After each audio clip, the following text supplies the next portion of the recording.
오늘 함께 보실 부분은 출애굽기 12장 37절부터 이후 19장 3절까지를 보실 건데요. 지도를 못 받으신 분들은 뒤에서 좀 지도를 이렇게 꼭 챙겨서 받으시기 바라고, 혹시 볼펜이나 연필이 있으신 분들은 오늘 여기서 이렇게 낙서를 좀 할 테니까 같이 함께 해봤으면 좋겠습니다. 지도는 뒤에 있습니다. 좀 나눠주시기 부탁드리겠습니다. 지금 제가 함께 그릴 지도의 내용이 앞에 나와 있습니다. 똑같습니다. 예. 출애굽기, 우리가 오늘 요즘 묵상하고 있는 본문이 출애굽기인데요. 이번 2월 말까지, 2월이 조금 짧잖아요. 28일까지 하면 출애굽기가 18장에서 끝납니다. 조금 아쉬운 것은 19장이 이제 본격적인 시내산에서의 여정인데, 지도를 갖고 공부하기에는 19장 한 3절까지 조금 더 나가서 좀 살펴보면 좋을 것 같습니다. 그래서 19장 2절까지, 오늘은 19장 2절까지에 나오는 지명, 지형, 그리고 어떻게 이동했는지 사건에 대해서 대략적으로 함께 살피려고 합니다. 먼저 제가 좀 어렵게 그 학자들의 여러 논쟁들이 있고 또 어려운 부분들은 사실 좀 쉽게 설명드릴 것이고요. 혹시 개인적으로 관심이 있으신 분들은 몇 가지의 생각거리들, 점들을 던져드릴 테니까 그걸 갖고 조금씩 고민하시면 공부하시는 데 도움이 되실 겁니다. 첫 번째, 우리가 지도를 보시면 여기 점들이 이렇게 보이십니다. 지도에 보시면 점을 꼭꼭 찍어놨죠. 여기 보시면 여러 지도들 보면 동그라미로 표시된 것이 도시 또는 마을, 그래서 이게 점들은 전부 어느 한 지명을 이야기합니다. 그래서 오늘 우리가 여기에 나오는 성경책에 있는 지명과 실제로 이 시나이 반도, 그 당시도 그렇고 요즘도 그렇고요, 여기는 이집트 땅입니다. 이집트 땅에 있는 여러 지명들을 한번 맞추어 보면서 그렇게 살펴보려고 합니다. 오늘날 또 성지순례를 가서 이집트에서부터 시작해서 출애굽 여정을 따라 그 팔레스타인, 그 이스라엘로 들어가는 여정들이 대충 이런 여정을 따라서 간다고 합니다. 굵직굵직하게 되어 있는 지명 가운데 조금 아직도 논란이 많은 지명들은 제가 그냥 대충 건너뛰도록 그렇게 하겠습니다. 먼저 지명에다가 표시를 한번 해보겠습니다. 제일 위에 있는 여기 동그라미 보이시죠? 여기 보시면 거기다가 라암셋이라고 한번 적어 보십시오. 오늘 12장 37절에 나와 있는 본문이죠. 그래서 여기다가 옆에다가 라암셋 적어 두십시오. 우리가 흔히 10가지 재앙에서 보면 고센 땅, 이집트 사람들이, 이스라엘 사람들이 이집트에 들어가서 한 400년, 430년, 오늘 본문에 의하면 430년인데요.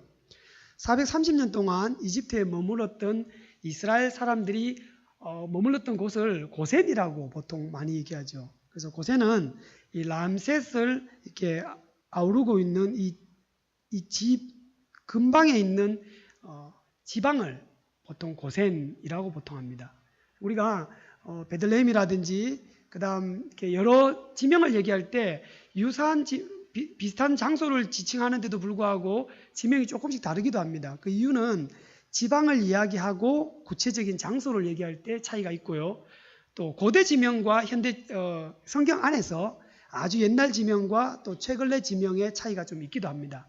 흔히 고센이라고 하면 이 람셋을 이렇게 아우르고 있는 이 지방의 고센 지방이라고 보통 얘기합니다. 그래서 람셋과 고센을 이렇게 같이 보셔도 괜찮습니다.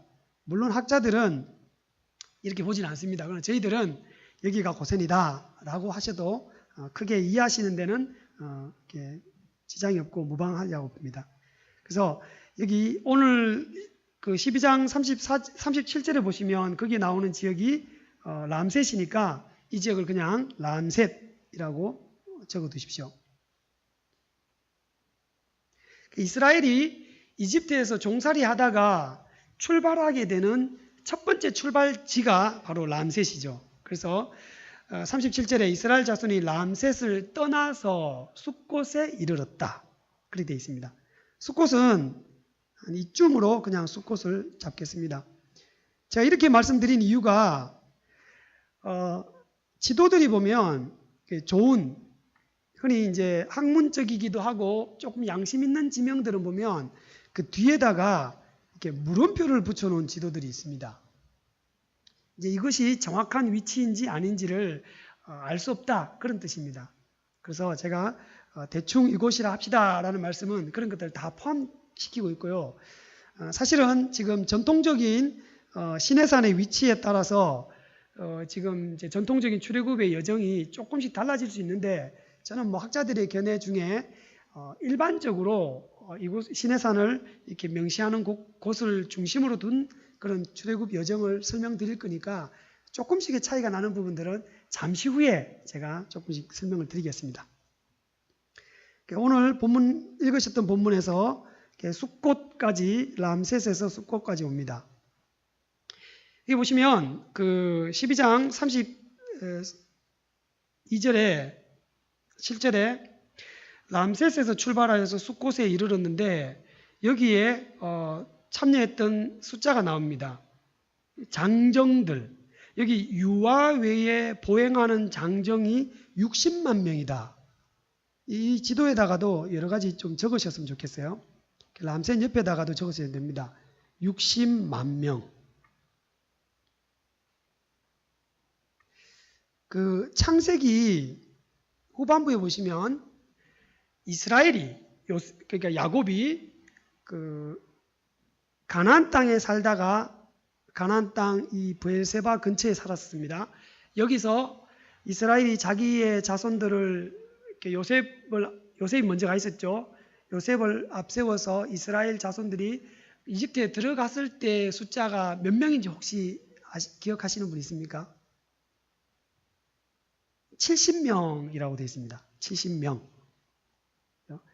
예수님 시대까지만 하더라도 안타깝게도 여성들은 이 숫자에 들어가지 않습니다. 오늘 본문에도 잠깐 나오지만 유아를 제외했다라는 말은 여성이 아니고요, 남자 유아를 제외했습니다. 그래서 흔히 우리가 인구를 숫자를 이렇게 파악할 때는 그때마다 셀 때마다 나이의 차이는 약간씩 있습니다. 차이가 나지만 대략 한 15세 이상 되는, 요즘으로 말하면 한 20세 이상 정도 되는 청년 남자만 인구의 숫자에 포함됐습니다. 그러니까 남자라도 우리 요즘 시대에 환산하자면 미성년자, 밑에 있는 20살 아래 정도 되는 아이들은 포함시키지 않고 여자는 어른이라도 숫자에 포함이 안 됐습니다.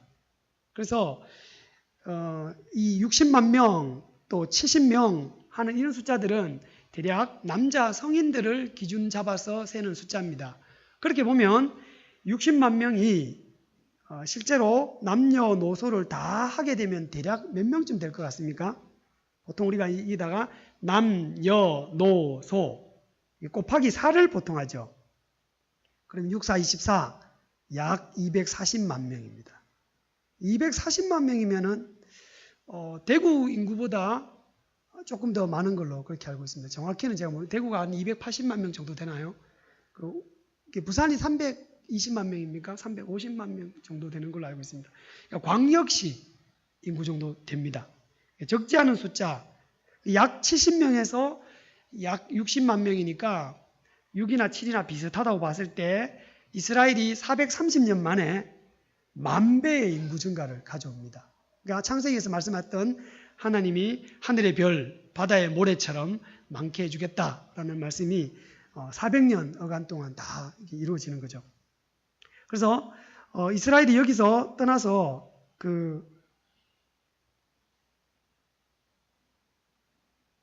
이제 숫꽃으로 올 때 람셋에서 발행해서 숫꽃까지 오는 기간 동안 일어난 사건이 오늘 우리가 읽었던 37절부터 시작해서 42절까지는 이스라엘이 드디어 출발해서 출애굽했다라는 기사인데, 사실은 본문은 출애굽기 12장 43절부터 13장까지는 또 하나의 사건이 거기 들어와 있습니다. 10가지 재앙 중에 마지막 재앙, 그 장자 죽음의 재앙이 나와 있습니다. 본문이 어떻게 기록이 되어 있냐면요, 37절부터 42절까지는 시간의 흐름을 설명해 줍니다.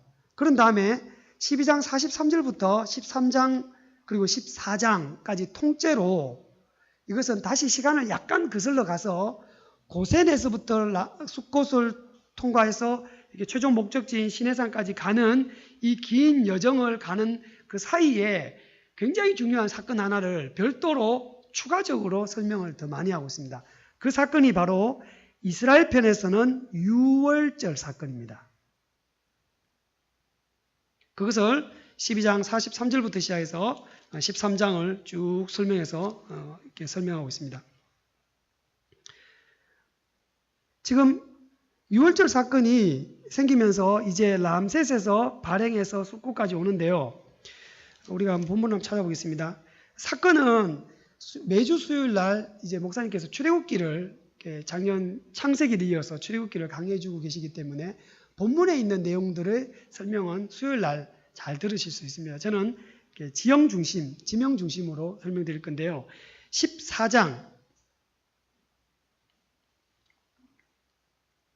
13장부터 보시겠습니다. 13장 17절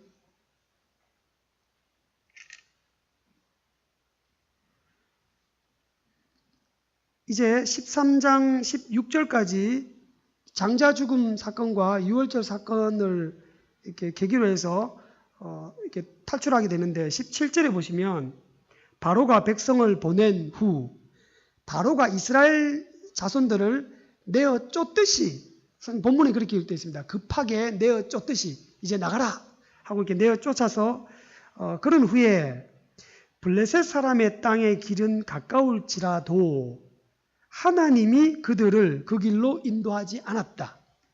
지도를 한번 보십시오. 지도를 보시면 블레셋 사람의 땅이라는 것은 이 사해 서쪽에 있는 이쯤 됩니다. 지난번에 우리가 그 팔레스타인 땅, 가나안 땅의 지도를 생각해 보시면 가나안 땅 가운데 굉장히 노른자위와 같은 굉장히 좋은 땅이 이 블레셋 사람들이 차지하고 있는 땅입니다. 굉장히 풍요로운 땅이에요. 그러니까 이집트에서 블레셋 사람의 땅을 지나서 가나안 땅으로 가는 길이 이 길입니다. 어떻습니까? 굉장히 가깝죠? 굉장히 가까운데 하나님이 본문에 의하면 이렇게 가깝지만 블레셋 사람들을 만나게 되면 블레셋에 누가 있느냐 하면 골리앗이 있습니다. 골리앗과 같은 그런 골리앗을 배출한 족속들, 거인을 배출하는 그런 족속들이 있는 곳이 블레셋이에요. 그러니까 엄청난 거인들이 있는 곳, 여기에 가서 그들과 함께 전쟁을 붙게 되면 이들이 도망칠 거다. 17절 끝에 보시면 이 백성이 전쟁을 보면 뉘우쳐 애굽으로 돌아갈까 하였다. 그래서 하나님이 선택한 방향이 어디냐면 이 아래쪽입니다. 이쪽이 아니고 아래쪽으로 하나님이 이 방향을 트신 거예요. 그리고 출애굽기의 최종 목적지는 가나안 땅이 아닙니다. 출애굽기의 최종 목적지는 여기 밑에 보시면 시나이 반도, 시내 반도라고 이름 지어지게 된 게 여기 시내산. 자세히 보시면 삼각형으로 되어 있습니다. 여기 동그라미 안에 삼각형이 보이시죠? 그죠? 여기가 시내산입니다.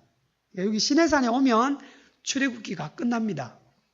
그래서 출애굽기에 구분을 하실 때는 여러 가지 사건적으로 구분도 할 수 있지만 출애굽기는 장소적인 구분이 아주 중요합니다. 장소적인 구분 가운데 이제 람셋을 포함한 이 이집트에서 일어난 사건, 그리고 19장 이후에 시내산에서 일어난 사건, 그리고 출애굽하는 과정에서 이스라엘이 여기 광야를 통과하면서 겪는 사건, 모두 홍해를 건너서 홍해를 건넌 것을 즐거워하며 노래한 것까지가 15장이니까요. 1장부터 15장까지는 홍해를 건넌다는 것은 여러 가지 의미가 있지만 일단 이집트에 탈출한 그 관문과도 같은 곳을 건너왔기 때문에 거기까지 이집트라고 보고요. 16장부터 18장까지 광야에서 있었던 세 가지 사건이 나옵니다. 그리고 이제 시내산에 와서 큰 사건으로서는 십계명과 율법을 받는 사건과 성막을 짓는 사건.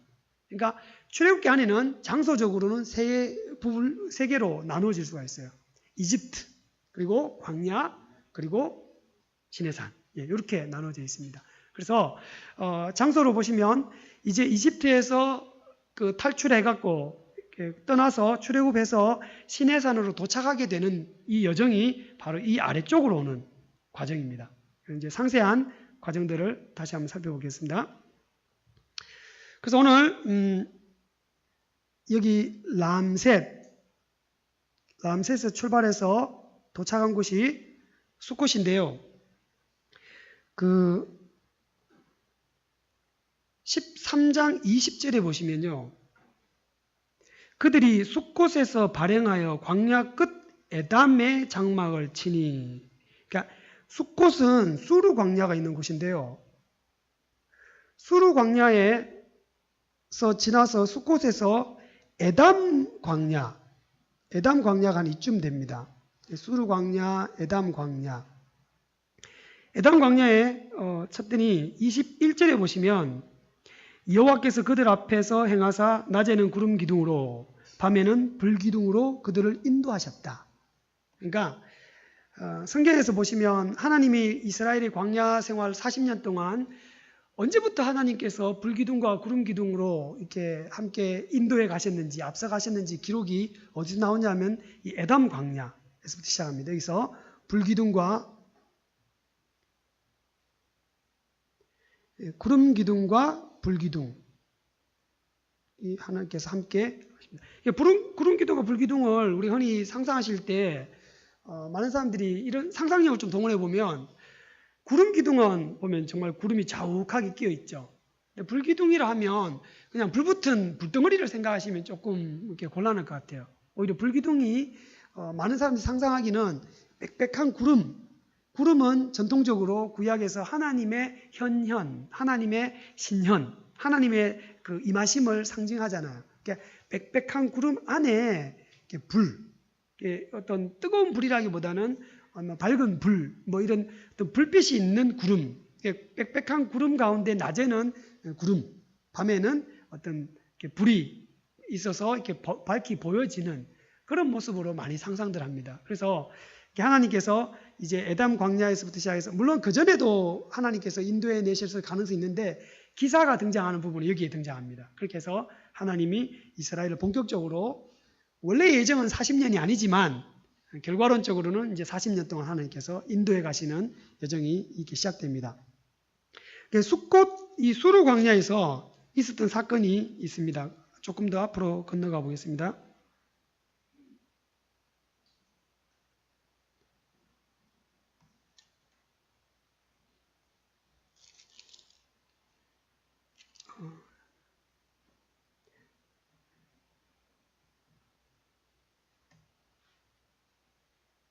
죄송합니다. 이 뒤에 거 하고 그렇게 보겠습니다. 좀 어두워서. 숫곳에서 와서 이제 이스라엘이 14장 1절에 보시면 여기 부분이 조금 중요한데요. 제가 지도를 좀 지우더라도 이렇게 거기 기록을 좀 잘 해놓으십시오. 지금은 람셋에서 숫곳까지 했습니다. 람셋, 숫곳, 그리고 수르. 지금 에담 광야에 왔죠. 여기 보시면 여기가 좀 많이 복잡합니다. 14장 2절에서요. 하나님께서 이스라엘 자손을 명하여 돌이켜 바다와 믹돌 사이에 비아히롯 앞 곧 바알스본 맞은편 바닷가에 장막을 치게 하라. 사실은 이 지명이 전부 정확한 지명들이 아닙니다. 그래서 이스라엘이 이제 14장에 보시면 드디어 홍해를 건너는 사건이 있는데요. 이 지명을 어디라고 표기하느냐에 따라서 어디를 건넜는지가 이렇게 나타나게 됩니다. 그래서 지금 14장 2절에 비하이롯 앞 바알스본 맞은편 바닷가, 이게 도대체 어디냐? 학자들이 여러 가지 연구를 많이 하는데요.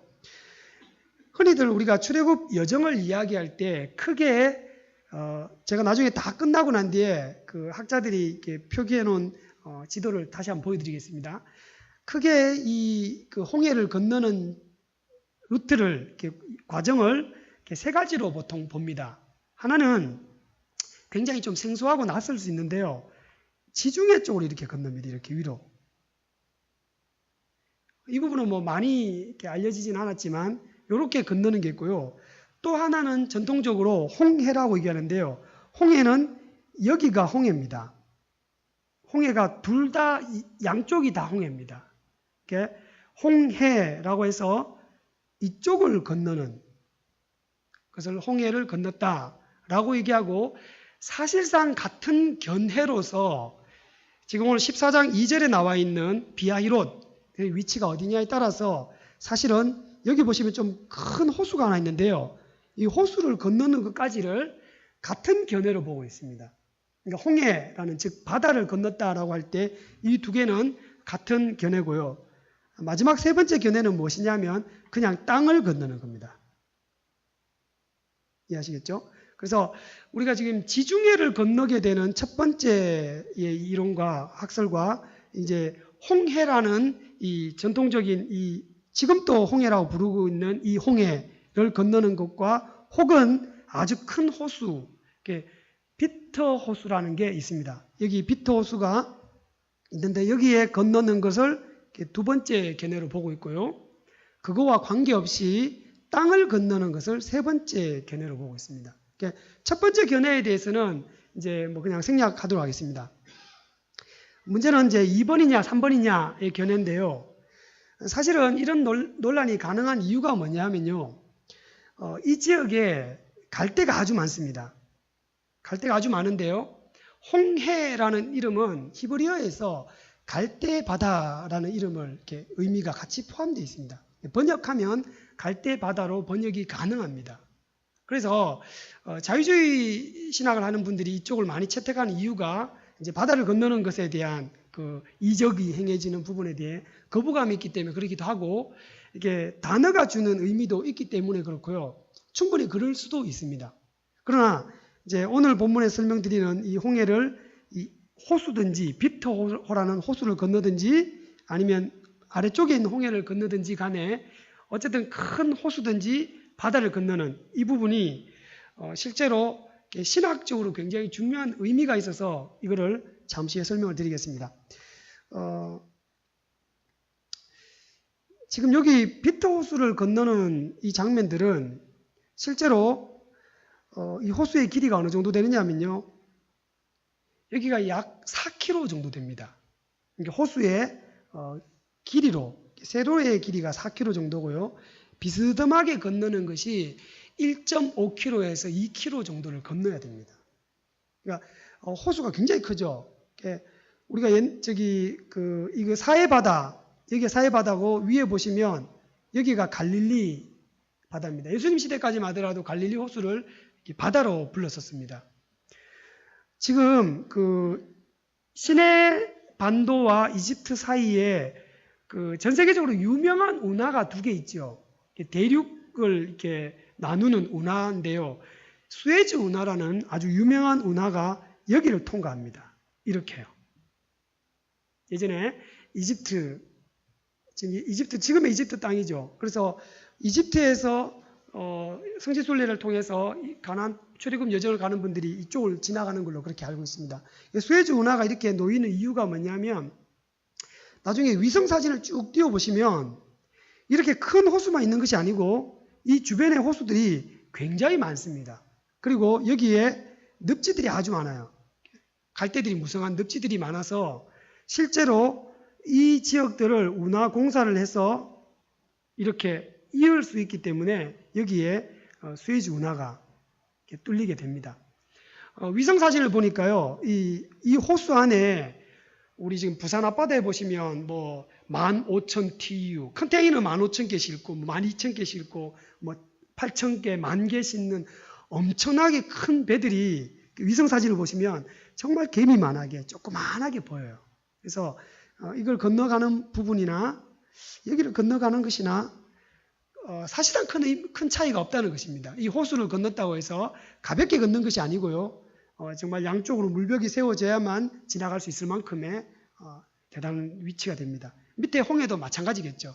그래서 제가 잠시 후에 다시 보여드릴 지도는 이쪽 비트 호수를 건넌 것으로 되어 있습니다. 그 이유가 뭐냐면 14장 2절에 나와 있는 비하이롯의 위치, 숫곳과 비하이롯과 그리고 그것을 건너서 이스라엘이 다음 장소로 가는 마라까지의 여정을 이렇게 아무리 연구해봐도 이렇게 홍해를 건넜다기보다는 아마 이 비트 호수를 건넜을 가능성이 있을 것이다 라고 보통 많이 추정합니다. 그래서 저는 설명을 이렇게 해도 괜찮고요, 이렇게 해도 괜찮습니다.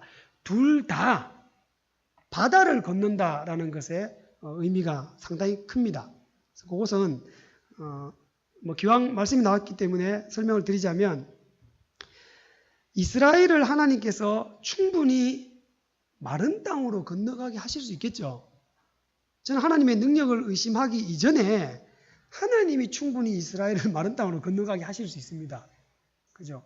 이집트의 병거들을 어떻게 처리하시는 문제는 다른 문제겠죠.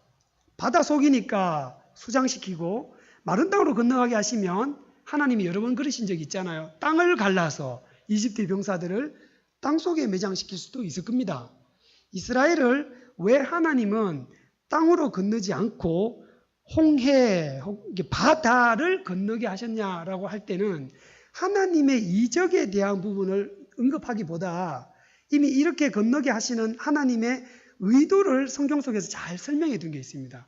그걸 찾아보시면 우리가 홍해를 건너는 것이 하나님이 못해서 그런 것도 아니고, 하나님 능력이 부족해서도 그런 것이 아니고, 하나님이 의도적으로 이스라엘 사람들을 바다를 건너게 하셨구나라는 것을 볼 수가 있습니다. 이 첫 번째가 뭐냐면요, 14장 3절에 나와 있습니다.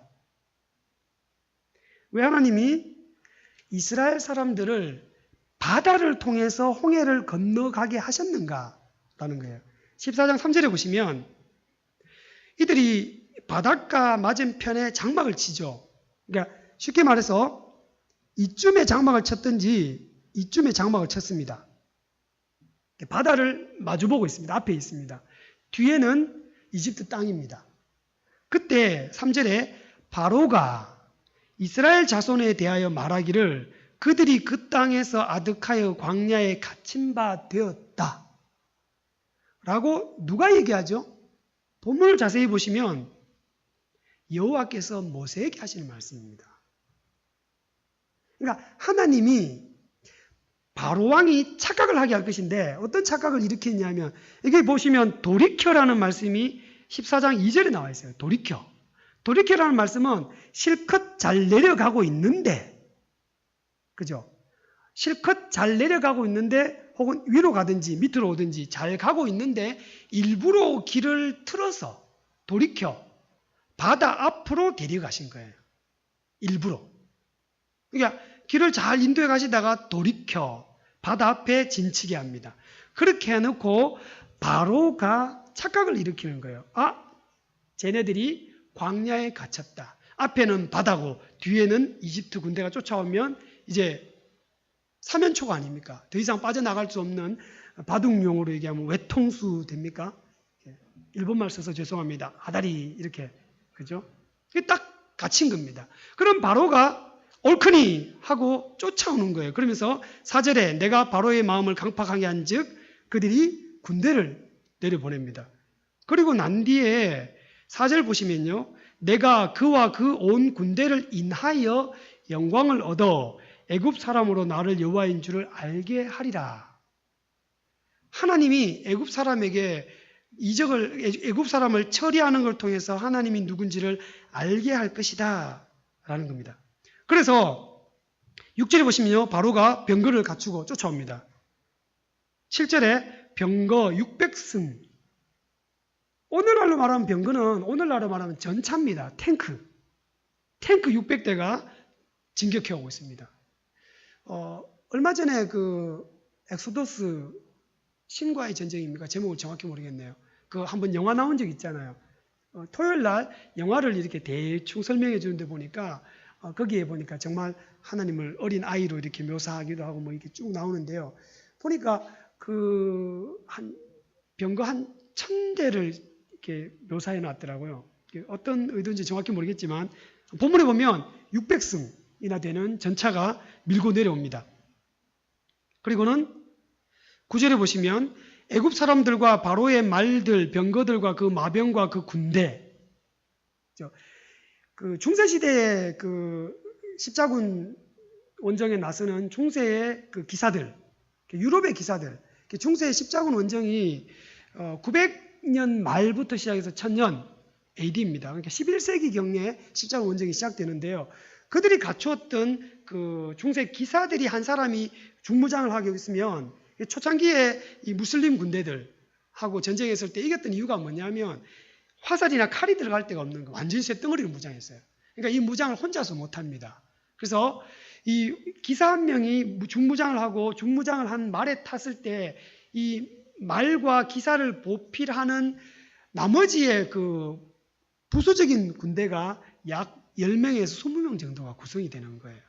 이집트도 마찬가지입니다. 이집트 전차에 혼자만 발을 모는 것이 아니고 전차 600승이라 그러면 거기에 따르는 나머지 부하들까지 다 치면 수천 명의 군인들이 쳐들어왔어요. 지금 이스라엘 사람들을 다시 잡아가기 위해서. 그러니까 7절에 보시면 600승가 막 와서 잡아가기 위해서 9절에 오시면 오죠. 그 군대가 그들의 뒤를 따라 바알스본 맞은편 비아이롯 곁 해변 그 장막친데 미쳤다. 그런 10절에 보시면 이스라엘 사람들이 이제 대혼란에 빠집니다. 그래서 원망하잖아요. 앞에는 바다고 뒤에는 이집트의 군대가 있는 거예요. 그렇게 했을 때 이스라엘 사람들이 막 원망할 때 13절에 보시면 모세가 백성들에 이렇게 얘기합니다. 너희는 두려워 말고 가만히 있어서 여호와께서 오늘날 너희를 위하여 행하시는 구원을 보라. 지금 홍해를 건널 때 이 출애굽기 안에서의 본문입니다. 홍해를 하나님께서 왜 선택하셨는가? 왜 돌이켜 마른 땅이 아니고 갈대 숲이 아닌 바다로 인도하셨느냐 하면 이집트에게는 결정타를 날리지만 사실 하나님의 관심사는 이집트가 아니고 이스라엘이에요. 이스라엘에게 얼마나 크신 구원의 하나님인지를 보여주는 것이기 때문에 홍해 앞바다에 이스라엘 사람들을 몰고 간 겁니다. 의도적으로요. 이게 감독이죠. 감독으로서 영화를 한 편 찍으시는데 엄청난 연출을 지금 하고 계시는 거예요. 신화에 나올 법한 사건을 일으키신 거예요. 기록이나 사건이 신화가 아닙니다. 엄청난 신화에 나올 법한 엄청난 사건, 사실 일으키신 거죠. 그렇게 해서 우리가 잘 알고 있는 그 사건이 이게 합니다. 뒤에 자세히 보시면 하나님이 그것도 참 이렇게 짓궂게 얼마나 이 영화적 요소들을 많이 동원하시냐면요. 이집트 군대들이 이렇게 막 오잖아요. 그 하나님께서 여기다가 앞에 행하시던 하나님의 구름 기둥, 구름이 뒤로 옮겨가세요. 그리고는 이 사이에 큰 구름 장막을 쳐버립니다. 그리고는 이집트 군대들이 더 이상 못 쫓아오도록 만들어요. 그럼 그것도 영원히 막아주셨으면 좋겠는데 언제까지 그렇게 하시냐면 모세를 통해서 이 지도가 자꾸 지저분해지네요. 여기 이스라엘 사람들이 이렇게 진을 치고 있는데 이집트 군대들이 쳐들어올 때 하나님이 여기다 구름을 갖고 싹 막아버리십니다. 본문에 보시면 홍해를 마르게 하고 바람을 불어서 마르게 하고 물벽을 쌓아버립니다. 양쪽으로. 우리 교회 본당에 보시면 이쪽 벽, 이쪽 벽 쌓아버리고 이것을 어떻게 하시냐면 밤새도록 그렇게 하세요. 이스라엘 사람들이 밤새도록 앞에는 물이 물러가서 이렇게 물이 이렇게 갈라지는 걸 보고 밤새도록 하나님의 구름은 뒤에서 이집트의 추격해오는 군대를 막고 있어요. 근데 이제 문이 다 열리니까 구름을 걷어버리십니다. 이집트가 추격해오죠. 이스라엘은 이게 뚫려있는 바다를 건너가고요. 건너가는데 그 뒤에 쫓아오는, 어릴 때 저는 꿈꾸면 막 누가 쫓아오는 꿈 꾸면은 굉장히 평상시에 잘 달리다가도 잘 안 달려지고 하는 그런 꿈을 꾼 적이 있는데요. 어떻습니까? 막 길은 험난한데 막 쫓아오고 하나님이 너무 짓궂으신 거 아니에요? 다 건널 때까지 내버려두면 좋겠는데 그것도 아니에요. 그냥 영화를 찍어도 너무 이렇게 스릴 넘치게 찍으셔요. 막 와서 이스라엘이 다 건너고 난 뒤에 물이 그냥 확 덮쳐서 이집트 사람들을 다 쓸어버리잖아요. 그런 장면들이 지금 나와 있습니다. 그래서 하나님이 얼마나 큰 구원을 베푸시는 분인가를 보여주기 위해서 홍해로 데려가시는 거예요. 그러니까 하나님이 이적을 행할 수 있다 없다의 문제라기보다는 의미적으로 우리가 접근해야 됩니다. 두 번째는 뭐냐면요. 이것을 바울 사도가 이 홍해에 건너는 사건을 신학적으로 설명해 준 게 있습니다. 고린도전서 한번 보시겠습니다. 고린도전서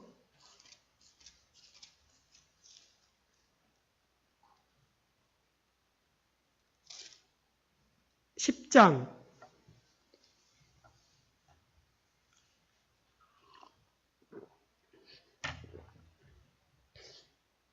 1절에서 2절 함께 읽겠습니다. 고린도전서 10장 1절에서 2절 시작. 너희가 알지?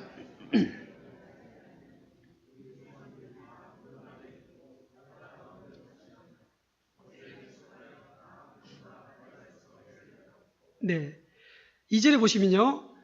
우리 조상들이 모세에 속하여 다 구름과 바다에서 세례를 받고, 바다는 여기서 말하는 바다는 바로 출애굽기 13장에서 14장에서 설명하고 있는 홍해를 건너는 그 홍해 바다를 얘기합니다. 그러니까 하나님이 왜 이스라엘 사람들을 홍해 바다로 데려가셨느냐? 하나님의 의도예요. 신학적인 의도입니다. 그냥 맨 땅을 건너도 되는데 왜 바다로 건너게 하시느냐? 하나님이 이스라엘을 이집트에서 종되었던 사람은 죽고, 세례가 그렇잖아요. 그리고 다시금 자유인으로 하나님의 나라의 백성으로 다시 태어나는, 세례는 그리스도 합하여서 옛사람은 죽고 새 사람이 살아나는 거잖아요. 그러니까 물벽이 이렇게 서 있는 이 길을 얼마나 되는지 모릅니다. 그죠? 엄청나게 긴 길을 이스라엘 사람들이 240만 명이 되는 사람들이 일제히 그 바다 밑으로 지나가는 거죠. 바다 밑으로 지나가서 마치 바다에서 세례를 받고 올라오는 것처럼. 세례는 그죠? 침례, 물에 푹 가라앉았다가 다시 올라오는 거잖아요. 그러니까 우리 개개인이 세례를 받을 때 내가 옛사람은 죽고 물속에 푹 들어갔다가 새 사람이 다시 살아난다. 그리스도 합하여 새 사람이 된다라는 그런 의미가 있잖아요. 그러니까 바울 사도가 하나님이 이집트에서 종살이하던 그 이스라엘 사람들을, 족속들을 집단 세례입니다. 요즘 우리나라의 군대에서 하는 집단 세례, 그 약간 엉터리 같은 그런 거 말고요.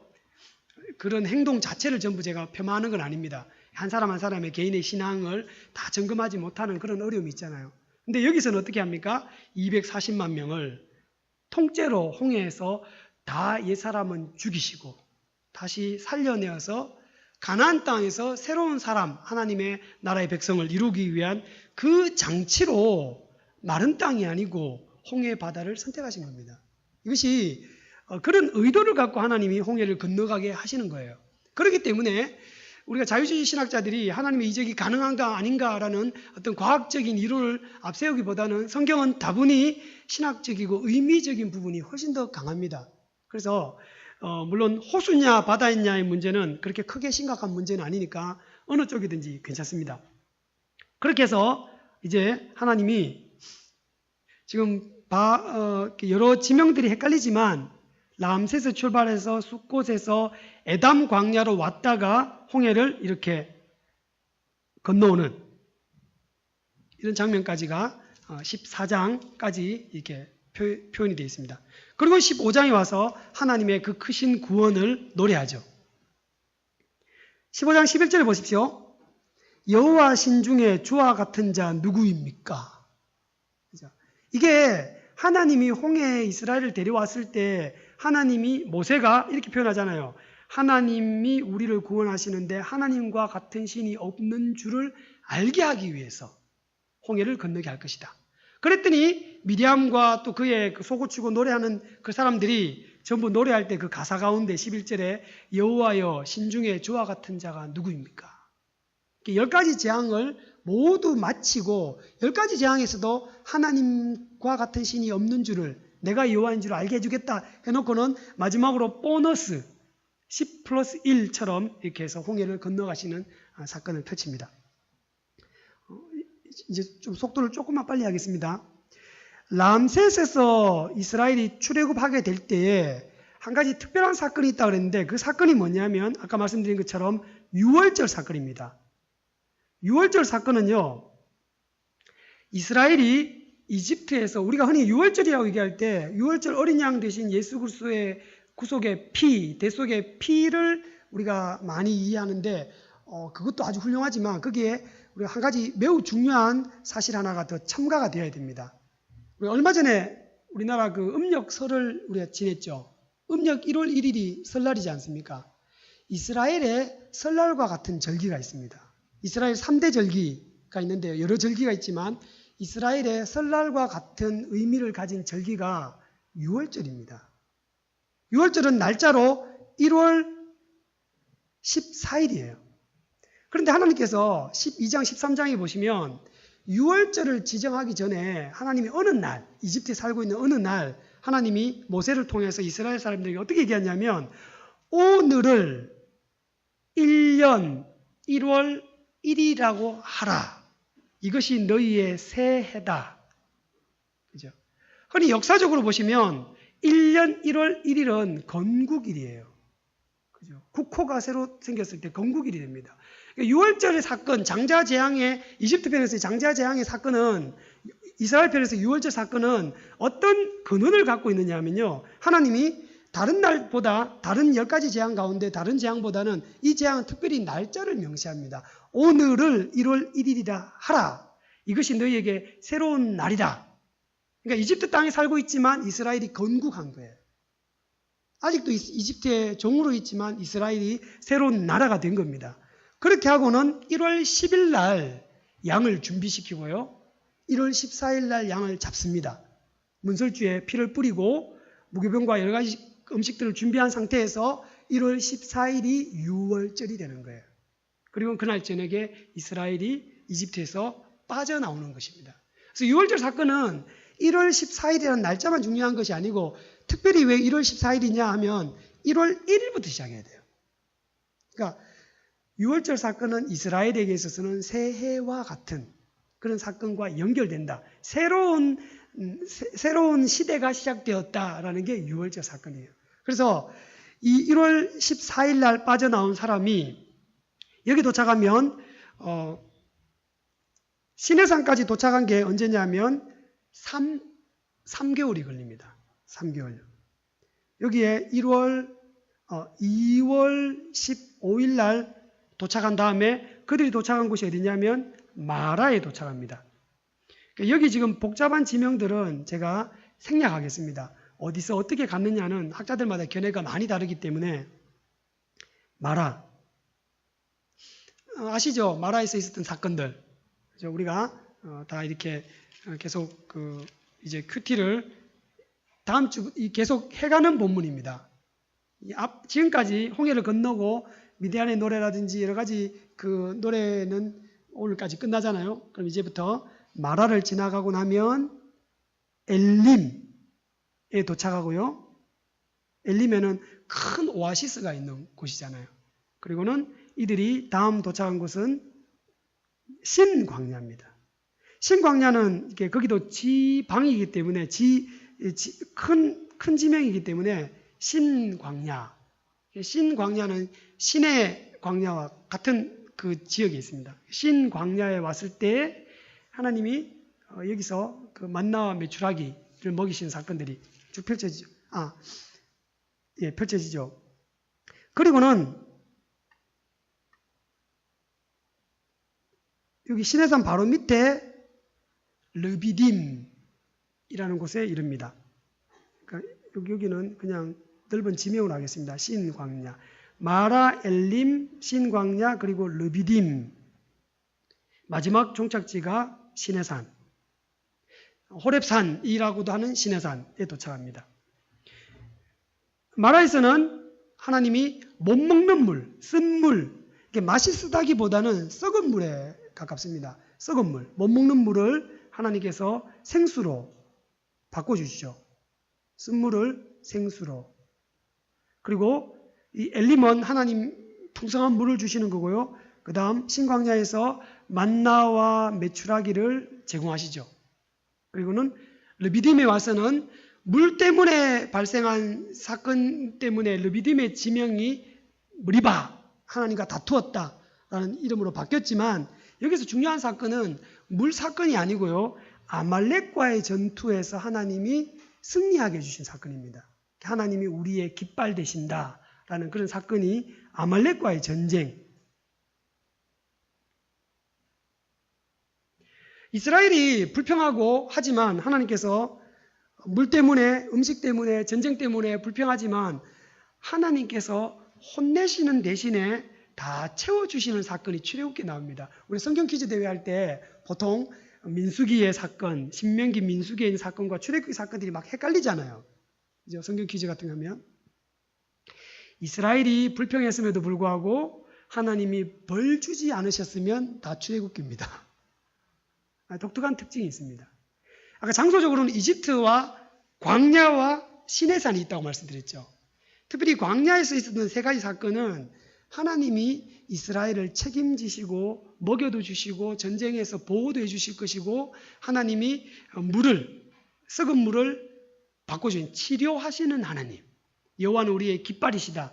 이런 일을 통해서 하나님이 장차 진짜 광야인 가나안 땅으로 인도했을 때에 내가 이와 같이 너희들을 보호해 줄 것이다를 잠깐 경험하게 하는 그런 부분이에요.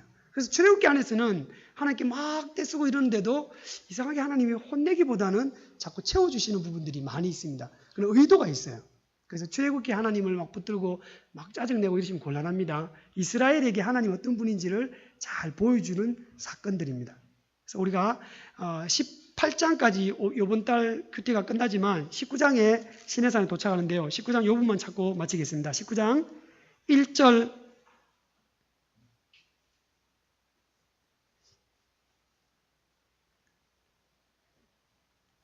2절 함께 읽겠습니다. 시작. 이스라엘 자손이 애굽 땅에서 나올 때부터